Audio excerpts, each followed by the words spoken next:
Deep in the woods, hidden by overgrown vines and gnarled trees, lay a tunnel. Not just any passage.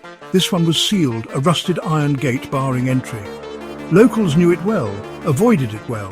This wasn't fear of the unknown, no. This was dread of the known. They called it Blackwood Tunnel.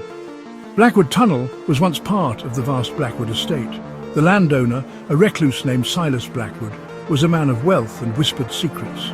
Stories circulated about his dealings, dark rituals, and an unholy fascination with the unseen world.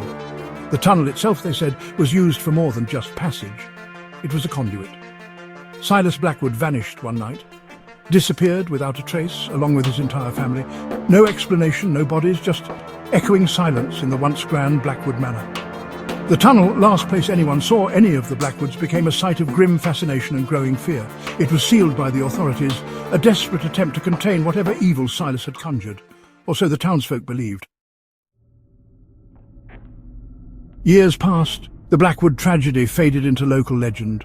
The sealed tunnel, however, remained, a stark reminder of the darkness that can lurk beneath the surface of the ordinary. Kids, emboldened by campfire stories, dared each other to approach the gate, to touch the iron, feeling a thrill of fear mixed with excitement. Older folks, they knew better. They'd seen the fear in the eyes of the police who investigated the Blackwood disappearance. They felt it too, a chilling unease that clung to the woods surrounding the tunnel, especially at night. They warned their children away, told tales of ghostly figures glimpsed through the rusted bars, and whispered prayers for the souls lost within. The legend was kept alive in hushed tones, whispers of the Blackwood family, not at peace, their souls trapped within the tunnel. Some said you could hear them, faint cries on the wind, if you listened closely enough. Others claimed to see flickering lights within the tunnel on moonless nights, like ghostly candles bobbing in the darkness. One night, a group of college kids, fueled by youthful bravado and cheap beer, decided to explore the legend of Blackwood Tunnel. Led by the cocky Jake and his skeptical girlfriend Maria, they piled into a beat-up jeep, the night air thick with anticipation and unspoken fear. As they ventured deeper into the woods, the air grew heavy, the silence broken only by the rustling leaves and their own nervous laughter. The headlights of the jeep finally illuminated the gate, more imposing and sinister than they had imagined. The skull and crossbones painted on the gate seemed to stare back, a silent warning. Ignoring the prickling fear crawling up their spines, they set up camp nearby. They shared ghost stories, each telling more outlandish than the last, their voices rising in an attempt to mask the growing unease. Then Jake, ever the daredevil, announced their mission. They would break into the tunnel. Maria, though skeptical, couldn't back down, not in front of the others. She agreed, her heart pounding against her ribs like a trapped bird. They found an opening in the woods, a section where the ancient stonework had crumbled. Whispering encouragements and nervous jokes, they squeezed through the opening one by one, disappearing into the darkness of the tunnel. The musty smell of earth and decay hit them instantly, the air thick and heavy. Jake, armed with a flashlight, led the way, his bravado faltering with each step. The darkness seemed to press in, the silence broken only by their own breathing and the sound of dripping water. The further they went, the colder it got.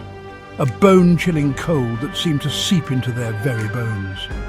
The air grew heavy, charged with an unseen energy. They began to hear whispers, faint and indistinct, slithering around the edges of their awareness. Maria swore she saw figures moving in the shadows, their forms shifting and disappearing with the beam of the flashlight. Panic began to claw at the edges of their bravado, their laughter dying in their throats. The tunnel seemed to stretch on forever, the darkness pressing in from all sides. Though the air grew thick, making it hard to breathe, the walls, damp and slimy, seemed to close in, a physical manifestation of their growing terror. Claustrophobia set in, cold and suffocating. Then a cold wind swept through the tunnel, extinguishing their only light. Darkness enveloped them, absolute and suffocating. Panic, raw and primal, seized them. They stumbled blindly, their cries echoing unanswered in the darkness. Maria, separated from the others, felt despair grip her heart like a vice. A faint light flickered in the distance, small and wavering. Hope surged through Maria, momentarily pushing back the terror. She stumbled towards it, calling out for the others. As she drew closer, the light grew stronger, revealing a scene that sent shivers down her spine. Standing in the center of the tunnel, bathed in an ethereal white light, was a figure. Tall and gaunt, dressed in what appeared to be a tattered black suit, it stood perfectly still, its features obscured by the shadows. The light, emanating from no discernible source, cast long, dancing shadows on the tunnel walls. The figure turned slowly, its head tilting at an unnatural angle. Maria felt a chill run down her spine as their eyes met. Or rather, where eyes should have been, there were only empty sockets, black and bottomless. The air grew frigid, the smell of damp earth replaced by the cloying stench of decay. A voice, cold and hollow, echoed through the tunnel, seeming to come from everywhere and nowhere at once. It spoke of pain, of betrayal, of a hunger that could never be satisfied. Maria recognized the voice from the whispered legends, from the nightmares that had haunted her childhood.